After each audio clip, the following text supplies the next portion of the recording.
Hello everybody, welcome back to American Textbook Reading. I'm your host Brian Stuart. We're going to be continuing our theme of Earth Science, and we're going to cover Lesson 8, How Does Earth Change? So how does the Earth change? In this lesson, you will discover the weather can change the features of the Earth in many ways. So that's an interesting point. We're going to be focusing on the weather. So we'll talk about different conditions of the weather and how can it change the features of the Earth, But the main point is we're going to be talking about the weather. So every day, we might see the sun is very hot today, or it might be raining a lot today, or the wind is really blowing. But we don't really think about how the weather is changing the Earth around us. But in this lesson, we'll take a special look at that process, which is important. And this process happens over a very long time, which is probably why we don't really pay attention to it much, unless in certain circumstances, when it happens, there's a very severe weather. Then we notice big changes very quickly. One of those big changes, of course, is a flood. When it rains a lot, right? It rains a lot. The rivers, lakes, and other bodies of water will get so much water they'll come up and they will flood the surrounding areas. Sometimes we see that probably where you live in the summer months. When it rains a lot, sometimes the rivers and lakes will come up and there will be water everywhere. In people's homes, unfortunately, on streets. As you can see, it might come up to where cars are usually driving. So a flood happens when it rains a lot. Lots and lots of rain. And the rivers and the streams overflow. They flow over their banks. Okay, so if you live in a city where it has a river running through it, or that's near a river or streams, it rains a lot, especially during the summer months, those rivers will get too big and they'll come over. They will overflow their banks and flow into your town or into your city, and that's a flood. Now, the opposite of a flood is when it doesn't rain at all, right?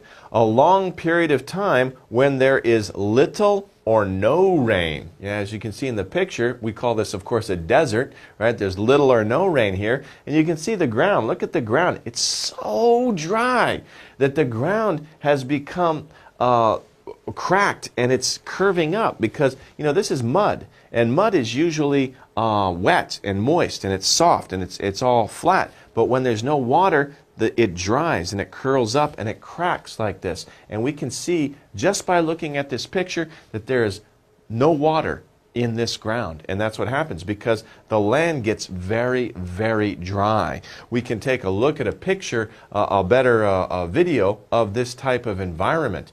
Okay, as we can see, this is a place where there has been a drought for a long time.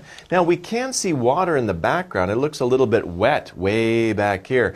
Maybe this water comes up in the rainy season, but in the dry season, it hasn't rained for a really long time. So all the water has probably evaporated and it's retreated. It's gone down to this very small part here. And most of the rest of the land, there's little or no water at all. There's no water here. It hasn't rained for such a long time that this land has dried out and it's become cracked because it's so dry in this area.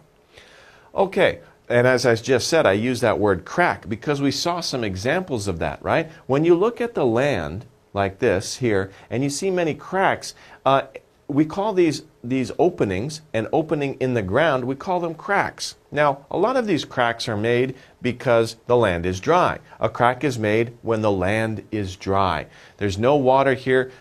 Because water is kind of like a glue, really, that holds soil and earth and ground together. When there's no water, that glue kind of breaks up, right? And the land separates, right? And that's what creates cracks. And it's very obvious also in the previous pictures when the mud gets so dry, right? That water's gone, so then the mud separates. It gets dry, it starts to curve up, and there's a lot of cracks. Now this is in rock, so it could be because there's no water, or it could just be because the rock is very hard. There's other reasons why ground cracks, not just because of dryness, but other impacts, like an impact could crack the land. If the land is shifting or moving, that could also crack the land, but we call these things cracks, these openings between these spaces between the rock on the surface. Those are cracks. Okay. Now, we can also use another word to describe this process, right? We're talking about how the weather changes the features of the land. Now, over a long time, we can call that weathering. Weathering. That's kind of a long word. It starts with weathering. It's weathering. We can say that that is a process. That is the process of the weather changing the environment. The breakdown of rocks by the action of rain, snow, wind, etc. And when we talk about weathering, sure, it's a change, but it's usually a destructive change. It's not a change for improvement. It's a change that destroys something. It destroys the rocks. It destroys the environment, because a lot of rain will fall. The rain will pick away at the rocks little by little. Wind will come by, and wind, over a long time, hundreds, thousands, millions of years, will start to carry off pieces of rocks. It will shape the rocks. And of course, snow, when snow falls down, both the weight and the cold also will act to destroy the rocks. Now, by the way, weathering is also a common word used to describe what the weather does to your house, right? So if you talk about the weathering on your house, you're also talking about the destructive action that the weather has on your house. It might create stains on the side of your house. It might show your paint on the outside of your house might show cracks. We call that weathering. So it's not just about rocks, but it can also be about just about anything that is kind of destroyed by the destructive forces of the weather through rain, snow, and wind. Okay. Now, another special or specific type of weathering, we call that erosion. Erosion is when rocks and soil are moved by wind or water to a new place. So where weathering kind of makes cracks and destroys rocks a little bit, a specific part of erosion, or of weathering, is erosion, and that's when rocks will actually move from one place to another. If you take a look at this picture here, you can see a river at the bottom of a valley or canyon. You see these rocks here. There's two forces acting on these rocks. The first force we can talk about is the water. Probably a long time ago, maybe millions of years ago, tens of thousands or millions of years ago, this land was flat. The water came by, and the water dug into the ground, and it carried that ground away and downstream. So the water moved the rock, and it kept digging down into the earth. Now, after that happened, then the wind comes along. When the wind's moving over the flat plain, everything's, it's just picking up the grass. But now the wind has a canyon or walls to go around, and this wind can get very strong. And as the wind goes around, it will carry away pieces of the rock, and it will actually carve the rock. You might not think about it because it takes a very, very long time for wind to shape rock. But you get some very interesting shapes with the wind, and the wind will also smooth out the rock, right? It's kind of like sandpaper going on the rock for thousands and thousands, and in some cases millions of years, and shaping the rock into different shapes. And we call that erosion, because basically the rocks are being moved. First, the rocks are being moved downstream, and second, the wind is blowing the rocks off the face of the cliff and down and kind of smoothing out the sides of the cliff. So that's what's going on. Erosion, when rocks and soil are moved by wind or water to a new place. Okay, now we can also talk about this verb here, to dig, and this is something that people do. Animals do this too. If you have a dog and you have a yard, you might look at your dog and your dog's digging around in the ground in your backyard. To dig. To dig just means to move soil, and this would be soil, right, ground, from one place to another. So if you use a shovel and you dig, you're moving that soil or ground from one place and you're putting it into another place. So to dig means to move soil from one place to another. Usually human beings and animals will dig, but water, as we saw in the previous slide, water can also dig into the ground. Okay? Now, to break, we talked about break, right? Weathering is kind of like a breaking down of the rocks, right? To break means to separate into many different pieces. Oh no, looks like somebody's piggy bank got broken. But maybe this isn't a bad thing, right? Maybe whoever owns this piggy bank took a hammer and they broke it because they want the money. Maybe they're going to buy a present for somebody, their sister or their brother. It's their birthday coming up soon. They need some money, so they break the piggy bank and they get the money out of it. Do you have a piggy bank at home? Well, if you do, you might one day break your piggy bank. Of course, many piggy banks are made of plastic. They have the little cap on the bottom, so this is a little bit dangerous actually. But anyway, this is what happens when something breaks, right? It separates into many different pieces. It was one whole thing before, it breaks apart, now you have many different pieces. That's exactly what's going on when we're talking about weather changing rocks, right? The weather is breaking that whole rock into several different pieces. Erosion is moving pieces of that rock from one place to another. Okay. Isn't that sweet? We have a heart-shaped pile of dirt. That's very sweet. Okay, so this is shaped as a heart, right? Okay, but this is dirt.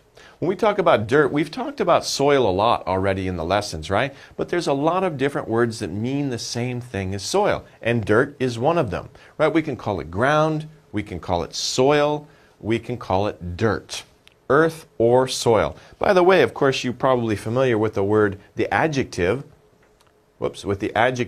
dirty, right? Dirty, of course, comes from dirt, because if you go out and you play in the dirt all day long, you come back home, you've got dirt on your clothes, you've got dirt on your hands, your mother says, you are dirty, right? Go clean up, right? So, of course, dirt makes people dirty, but dirt is also important for us, right? Of course, especially in soil. This looks like good dirt, because this is good dirt to grow plants in. Okay? So dirt isn't always something to avoid. Sometimes dirt is a good thing. And when it's shaped like a heart, okay, who can resist good dirt? Okay, let's move on. We have a nice chart here to kind of review some of the words that we've learned so far in this lesson. We're talking, of course, about different weather conditions and how they change the earth. How does the earth change? Well, first of all, we can see in this picture here that there's a lot of water covering the land. Now, these are trees growing. Trees don't usually grow in water like this, so we can see that this is a temporary situation. It's a flood. There's a river somewhere that usually flows through this area, but there's so much water that we can't see where the river normally goes. There's so much water that the river got so big, it flooded, it overflowed into the surrounding area, and all the water is covering the entire area. And that's when we call that a flood. Over here is the opposite of a flood. Not a lot of rain. So when there's not a lot of rain, we call that a drought, right? And when there's not a lot of rain, the ground will crack, dry out, and start to form cracks. And we learned that word crack. Let's take a look at a video of an area that's been affected by a drought. Okay, this area has obviously been affected by a drought. There has been no rain going on in here. Wow, it's very dry and hot, isn't it? Whew, I think I need some water. Whew. If you go into this area, make sure you bring a lot of water with you if you ever go hiking in an area that's been affected by a drought, because there's no water. It hasn't rained for a long time. Look at this tree. This tree's dead. It hasn't had any water. Trees need water to survive. So this drought has been going on for a long time. Look at the land. It's dry, it's cracked. Nothing is growing here. Plants need water to survive. Without water in an area that has been hit by drought, there are no plants. And even the plants that were there before, they will die. And unfortunately, you will too if you don't bring water. So don't stay here long, and if you come here, bring plenty of water with you. Okay, coming back to our chart here, we've seen the drought. Let's move on to weathering. Okay, as we saw before, the weathering, it's a kind of a picture here. We can see the tree. This is the root of the tree. A rock used to be surrounding that. The rock used to be over that. But because of weather, rain, snow, maybe wind, but I would say more rain and snow, has broken this rock away from the tree. Now that's dangerous for the tree, right? Because before the rock was supporting that tree, but now the roots of the tree are exposed. Because what we have here is a process called weathering, and that's broken the rocks down. Okay, so that would be weathering. Over here we have erosion. We've talked about this picture before. Again, remember, erosion is when water or air move rocks from one place to another. We do have a video to look at here. Let's take a look at that. And here we have, of course, the starting shot is just a piece of rock. This doesn't look very interesting. What's it? Wow, look at that. That's pretty neat, huh? Okay, what we've got going on here is a good example of the water. Look at the water. You can see the water moving, and you can see the wind moving across the top. These are the two forces that really cause erosion. We have the water carving its way down through this land, through this earth. It's carving, it's digging down into this land and creating a shape here, right?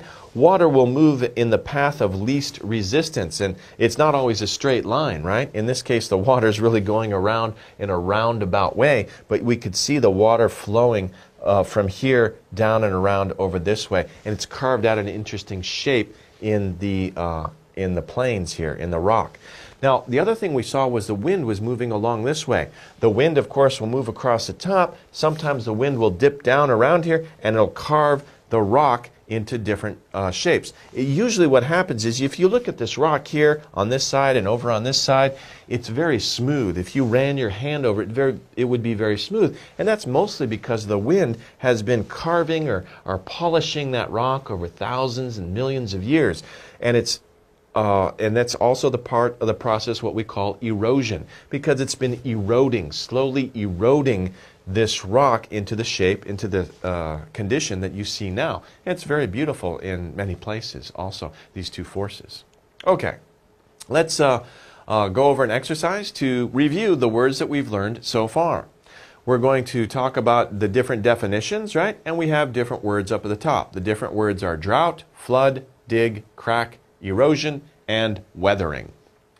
Our first definition, number one, a long period of time when there is little or no rain. So you have a very long period of time, little or no rain. Remember the picture of the desert, right, with the dead tree. What do we call that area? That area has been hit by what? That area has been hit by a drought. Not by a flood, right? These are opposites. Not by a dig, not by a crack, not by an erosion, not by weathering. It's been hit by a drought. That is a drought. Number two, our definition. To move soil. If you move soil from one place and you put it in another place, what are you doing? That's, of course, a verb. To do something. So which ones of these are verbs? Drought and flood are both nouns. Dig is a verb. Crack is a noun. Erosion is a noun. And weathering is a noun. The only verb we have is dig. So dig is our correct answer. To move soil from one place and put it in another, that is to dig. You're moving the soil from here, you're putting it in another place, to dig. Our third definition here, when the rock and soil are moved by wind or water to a new place. Okay? And this is a process. We're describing a process here. Now, it's a type of weathering, but more specifically, it is erosion. Erosion is a type of weathering, but specifically, erosion is when rock and soil are moved by the wind and water, those two forces that we saw in the video that are shaping the earth. They're moving that earth from one place to another by wind and by water, and we call that erosion. That is the process of erosion. Okay, let's take a look at 4, 5, and 6. The breakdown of rocks by the action of rain, snow, wind, etc. So we're talking about the destructive force. When you're breaking rocks apart, of course erosion does that, but erosion kind of, moves rocks from one place to another. This process can just be breaking the rocks apart, not really moving them around a lot. And what we call that, of course, is weathering. That's weathering. When the weather, the rain, the snow, the wind will break a rock apart into smaller pieces, we call that weathering. Okay, number 5, when it rains a lot. Really, really a lot of rain. So much rain that all that water fills up the rivers and the streams, and those rivers and streams, they overflow. And water is everywhere. What do we call that? We call that, of course, a flood. Okay? Unfortunately, that happens a lot of times in areas where there are rivers. If your city or town has a river running through it or by it, you might experience floods from time to time, especially in the summertime. Our last definition, number 6, an opening in the ground, which is made when the land is dry.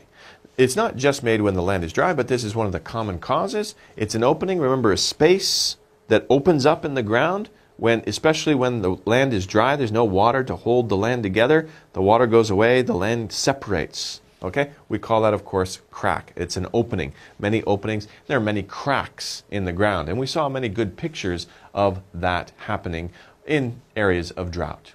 Okay. We have here several pictures, and what we have is a question. We need to answer the question here. The question is, what caused the conditions, right? We have different conditions in each of these pictures. What caused these conditions? Under each picture, we have a choice, A or B, A or B, A or B, and of course, these have to go with each picture. The choices are the same for each picture.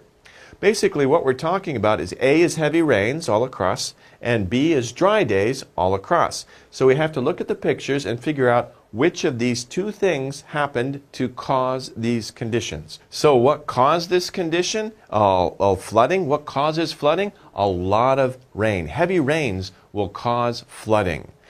Okay, so we've got that one. Over here, this is the opposite of a flood. This is a drought, right? The land is dry, it's cracked. There's very little or no water in this ground. So what causes that? Obviously, heavy rains doesn't cause a drought because there's no water. Dry days will cause a drought. Dry days, no moisture, no water. Over here, this is a little bit difficult to look at. What we have here in a picture is not difficult to look at. It's difficult to figure out what's going on, but I'll explain it. What we have here is a small stream. Now, we can see that this stream used to be larger because there's a lot of dry, bare earth over here that indicates that probably this area was underwater usually. This area is usually underwater. This stream is probably usually a river, right? We can see the bank of the river here. You know, that's higher, so the water probably goes up to there. But if the water's up there, it will cover this area too. Plants don't really grow in water. So what I think is going on here is the water has evaporated. This river, which used to be wide, is now very narrow and has become a stream. So what would cause that? Would heavy rains cause that? No, because heavy rains would cause this stream to grow back to where it used to be. It might even cause it to flood. But the opposite is going on here. It hasn't rained. It's been very dry days for a long time, so the amount of water has shrunk, and this river has become a stream. So what would cause that? Of course, dry days. Okay, let's go over our true-false questions. We have circle T for true, circle F for false. Our first sentence, a flood is an opening in the ground. A flood is an opening in the ground? That doesn't make sense, obviously. That's false. Why? Because if you think about it, if there's an opening in the ground, the water would go into the opening, no more water, no more flood, right? So that's kind of a silly sentence, right? A flood is an opening in the ground. Doesn't make sense. A flood is when there's too much water and it overflows the river or streams. There's no opening. If there was an opening in the ground, the water would go into it and go away, but there's no opening. So if we changed flood to crack, that would make sense. A crack. A crack is an opening in the ground. That would make sense. That is correct. Okay, so let's move on to number 2. Weathering. Weathering, we talked about that process of weathering, happens by the action of rain, snow, and wind, etc. So actually that's true, right? Because we're talking about weathering. Weathering is the breaking down of rocks, right? What causes rocks to break down into smaller pieces? Lots of rain, lots of snow, and wind over a long period of time. That process is called weathering. Okay, number 3, erosion, which is a type of weathering. Erosion happens when soil moves water. Okay, so what this sentence is saying is that soil is moving, and when it moves, it makes water move with it. Does that make sense? Does that sound right to you? Does soil normally move?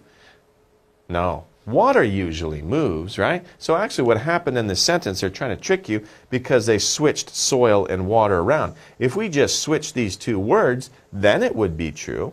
But right now it's false, right? Okay, so right now it's false because if we said erosion happens when water moves soil, okay, that's true. Because when water moves soil or rock, we call that erosion. It moves it away out of the area. That's erosion. And that's what happens. But what they're doing is they're trying to trick you because soil doesn't normally move. Water normally moves in a river or a stream. But soil normally moves? No, soil normally stays put unless wind or water pushes it out of its place. So that's a kind of a tricky sentence.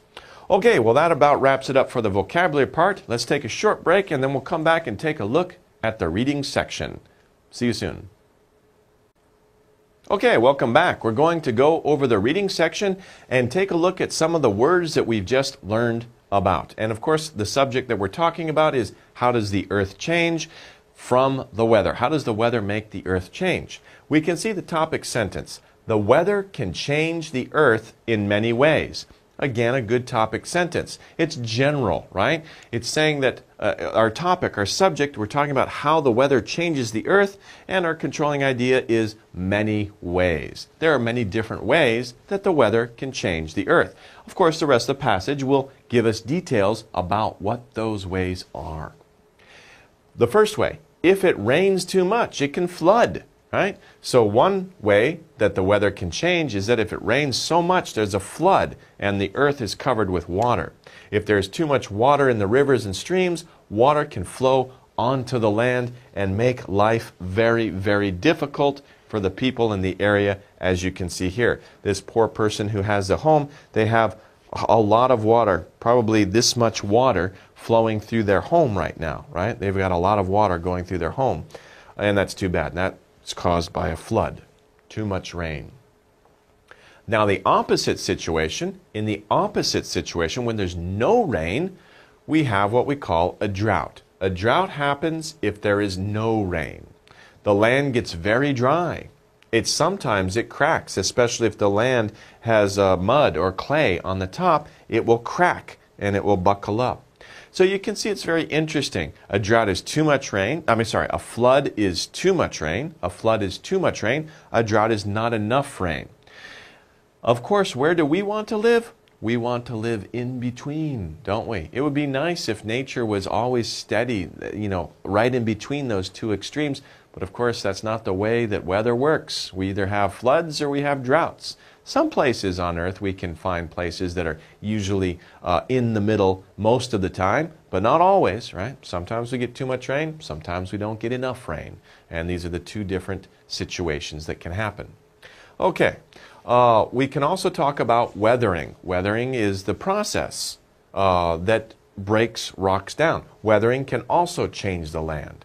Weathering happens when rocks break and change. As you can see, this tree was growing here. Probably these rocks were surrounding it, but the weather, the wind, and the snow probably broke these rocks apart. Actually, to tell you the truth, I think this tree may have had something to do with it too, because as the tree grows, it expands. It also helps that weathering process to break the rock out. But, especially when we talk about rain and snow, they will help to break the rocks down, break the rocks apart. Okay. A special type of weathering is called erosion. Okay? Erosion happens when wind or water moves rocks and dirt. Remember, there's two forces, wind and water. So first what happened was the water came through and dug down into the earth. Then the wind was able to come along the sides of the canyon, of the valley here, and just also knock off some of the rocks and also carve the rocks, polish those rocks. So it takes a nice, takes the rough edges off the walls of the canyon here. So erosion happens when wind or water moves rocks and dirt. To prevent erosion, you can dig the earth and plant a tree. So that's an interesting sentence right there. If you want to prevent erosion, if you want to prevent that water from taking soil, valuable soil or valuable dirt that you need to grow your plants in, what you can do is you can dig into that soil, you can plant a tree. What will happen there is mostly the tree will stop the wind action from carrying away the top layer of soil. That's a very important point. And we can see that going on in different parts of the world. That's the most important thing that you can do to plant a tree. But trees will also soak up water, right? So the water won't run so quickly over the ground. Instead, the trees will stop that water, especially the roots, and they'll drink up that water. So not as much water will go through the area. So to prevent erosion, we can plant trees, and that's a good idea. It's a good natural way to prevent erosion. The land can change quickly or slowly, usually slowly. right? Not very often that it changes quickly, but it can change quickly in the case of a flood. Those are very quick. But over time, over a long period of time, especially when we're talking about wind, these walls of the canyon were not formed quickly. These walls of the canyon were formed over many, many, many, many human lifetimes. No human being alive today saw this when the river was flowing on the top. No, those people who saw that, if there were people there at the time, they are long, long, long dead, right? They're gone. Nobody remembers them thousands of years ago. Okay, so this is a process that takes place over a very, very long time. A lot of this weathering and erosion takes place over a very, very long time. The shape of the land is always changing. We don't see it because we only live, what? We only live 50, 60, 70, maybe if we're lucky, 100 years, which is not a lot of time, really, when we talk about the age of the earth. It's very, very short time. We're here for a very short time. We don't see always the land, how it's changing. If we lived for thousands of years, then we would probably notice more how the earth is changing from the weather. But it's always going on. Rain, wind, and ice are always changing the earth. They can all make the land change. Of course, this process takes a very, very long time. Weathering and erosion, they do take a long time to change the earth and make these beautiful landscapes that we can see and enjoy today. Okay. Let's go over a reading skill. The reading skill is classify. So we're talking about what are the forces that change the shape of the earth. What changes the shape of the earth? We can talk about these forces and then we can describe what they are. So here we have the definitions and then we have what they actually are. We're classifying them, we're naming them, we're labeling them. Okay, first of all we have the definition. It rains too much. Now here are words down here: drought, weathering, flood, erosion. So which word goes with this definition? When it rains too much, what happens? Well, too much rain will cause a flood. Okay? The rivers will overflow, the streams will overflow, water will be everywhere. We call that a flood. Now, the next situation, there is no rain. So there's no rain. It hasn't rained for a long time, very long time. Trees will die, plants will die. Plants will disappear. It's just dirt, and the dirt is so dry that it starts to crack, right? That water that was holding it together on a nice smooth surface, it's all gone. That glue is gone. So the earth tries to, it buckles up. It starts to curve and it starts to crack. Of course, that condition is known as a drought. This area has been hit with a drought, or there is a drought in this area. The next situation, when wind or water moves rocks and dirt. And the two forces again, wind and water, they move. They take rocks from one place, and not just rocks, but also dirt, right? Soil, or little pieces of rocks on the top layer. It will move those rocks and dirt away. Dirt is non-count, don't say dirts. So move rocks and dirt away. What do we call that process? Of course, we call that process erosion. Erosion. Okay, our last force that we're talking about that changes the shape of the earth. When rocks break and change, rocks will break apart and they'll change their shape. That process over a long period of time is called weathering. Weathering involves rain, snow, and wind. It will break the rocks apart, make them change their shapes. Okay, so we have lots of different forces. These are our forces here: flood, drought, erosion, weathering, and these are our descriptions of what these things are. We have classified the forces that change the shape of the earth. Okay, let's do some reading comprehension questions. The first one, what can happen if there is no rain for a long time? So there's no rain, it's very, very dry in an area for a long time. What can happen what can happen? What results from that situation? A flood, a drought, or overflow? Well, flood and overflow are related, right? If there's too much rain, you have a flood. A flood is caused when the water overflows a river or stream. So our answer, of course, is B, drought, because there's no rain. If we have a lot of rain, we have a flood, we have overflows, but if there's no rain, then we have a drought. Okay, let's move on to number 2. Weathering happens when rocks, what? A, flow onto land. Rocks flow onto land. Rocks move like water over land? That doesn't make sense. Rocks stay put. They don't flow over the land. Well, they do, but over a very, very long time. Okay. B, are moved by water. Weathering happens when rocks are moved by water. That's erosion. Okay? C, weathering happens when rocks break and change. Okay, from our reading, that's the correct answer, right? Because weathering is a special type of force that breaks rocks apart. Okay? And that's what we're talking about. Breaks them apart, changes their shape, changes the way that they are put together or held together. Erosion, yeah, erosion is a type of weathering, but erosion really moves rocks and dirt from one place to another. Sometimes, in some cases, it moves it very far away from its original position. Okay, number 3. Rain, wind, and ice can all do what? A, slowly make a flood happen. B, change the shape of the land. C, stop weathering from happening. Okay, let's go over these. Slowly make a flood happen. Floods are not slow. Floods happen quickly, especially in the time when we're talking about the relative time of the earth. Floods are very quick. They happen, then they go away. Sure, it may seem like a long time if you're in a flood and you have to wait for the waters to go away, but really it's just a short time when we consider the age of the earth. So this is not true. A is not true. B, rain, wind, and ice can change the shape of the land? Sure, we saw that. We saw that from weathering, and we especially saw that with erosion, right?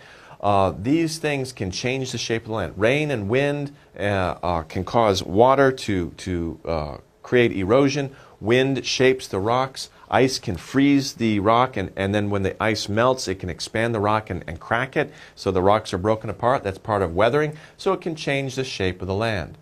These things, that's the right answer. But number C, let's just take a look at that. These things can stop weathering? Doesn't make sense, because these things are part of weathering. Okay, so that wouldn't make sense. Rain, wind, and ice are parts of weathering. They are components of weathering. So they don't stop weathering from happening. That wouldn't make sense. Our right answer is B.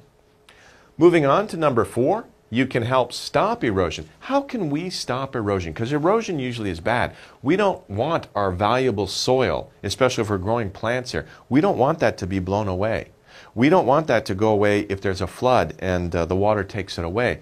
Farmers need soil. They need the topsoil of their land to have productive land, to grow plants. Okay? We need that stuff. So we want to stop erosion. But how can we stop erosion? Well, one way that we can stop erosion is by digging into the earth and planting trees. As I said before, if you plant a tree, that will, first of all, it will stop the wind from moving so strongly, right? It will break the wind apart. It will help keep the soil in place. Also, it will soak up water, and it might help alleviate or might help prevent the water from carrying your soil away. Let's just look at B and C for practice. You can help stop erosion by digging the earth and weathering rocks. Doesn't make any sense. How can we weather rocks? That doesn't make any sense. C, moving rocks and dirt into cracks. That's an interesting idea. Oh, there's a lot of cracks in the ground. Let's just move some dirt into those cracks and cover those cracks up. That's not going to help anything, right? That's not really a good way to stop erosion because the wind will pick up that dirt out of the cracks. When you go home and go to sleep, there's a strong wind that night, all that dirt is going to be blown out of the cracks. So the best way, of course, is A, digging into the earth and planting trees. Plant a tree. Help out the environment. Stop erosion. Okay, we've come back to the chart that we saw before. We have our pictures here, and these pictures all show different forces about how does the earth change. These are different ways that the earth changes. Let's go over them in turn. Do you remember? If you remember, I'll describe the pictures. You guys guess which word to use to label these forces that change the earth. First of all, we have an area here. It's covered by water. Where the river used to be, there was probably a river flowing through here. It probably rained a lot, and there's so much water that the water overflowed, went over the area of the river and flowed out into the surrounding land. What do we call that situation? What do we call that condition? We call that, of course, a flood. Now over here, coming over here, we have the opposite of a flood. What is the opposite of a flood? Remember, we have the two extremes, and I'll spell that word out for you right now. Extremes. We talked about that a little bit before. I mean, these are extremes in the weather. Flood is one extreme. On the other side is drought. These are two extremes. So over here, we have the opposite of a flood. There's no rain. Hasn't rained for a long time. This ground is very, very dry. Okay, there's no water here. The earth has begun to crack. What do we call this condition? We call this condition a drought. Okay, no water. Okay, let's move down here to this picture here. Now we can see that the rocks have been breaking apart. The rocks have been broken apart by some forces. Usually rain, snow, wind will break rocks apart and change their shape and, make them from big rocks into little rocks. What do we call that? What is that process called? That process is called weathering, right? Anytime, and it's a destructive force. Remember that. It's a destructive force. It breaks things apart. It's not just rocks. Remember, I also told you that weathering also happens to your house. It happens to your car, right? Anytime the weather helps break down or destroy an object, then we call that weathering.